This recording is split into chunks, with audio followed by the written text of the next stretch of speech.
Well, Robron fans, any hopes of a reunion appear to be over. On Monday, Robert Sugden and Erin Dingle gave in to their feelings and slept together. Ever since Robert returned and crashed Erin's wedding to John Sugden, he's been determined to show his ex that they're meant to be together. In the bedroom, Erin and Robert spoke and concluded that they wouldn't do much about their reunion at the moment, because they are both living complicated lives. Robert said that he'd wait for Erin though, giving fans a tiny glimmer of hope. Waiting patiently was a skill Robert lacked the next day, as he found Erin and tried to broach the subject of telling John. Erin felt hesitant and overwhelmed though.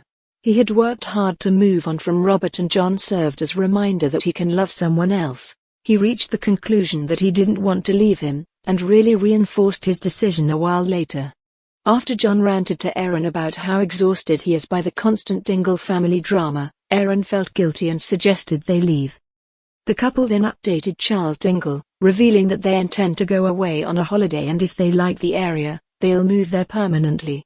In tonight's episode, John had more on his plate than ever before as he realized Mackenzie Boyd had worked out the truth about him. His approach was to be like an animal eyeing up his prey. At the start, John was slow, dropping subtle hints about Mac's fate. It left the popular character on edge, as he couldn't quite work out if John was a few steps ahead of him or not. When Mac mentioned going to London, John told him that was no longer on the cards. It was in this moment Mac's heart dropped. He had to do something to try and save himself. Mac tried to attack John and then ran into the woods. It sparked a game of cat and mouse, as John chased Mackenzie through the trees with a bow and arrow. Meanwhile, Robert and Victoria Sugden were chatting to Moira Dingle. The trio are now working together in farming, determined to not let the Tates succeed with their plan. Talk of money, buying livestock and destroying Kim Tate seemed to wake something up in Robert. Perhaps it was because he was talking about his future, and up until fairly recently, he thought that looked like the four walls in a cell. As a result of this, it left Robert pondering over Erin as well.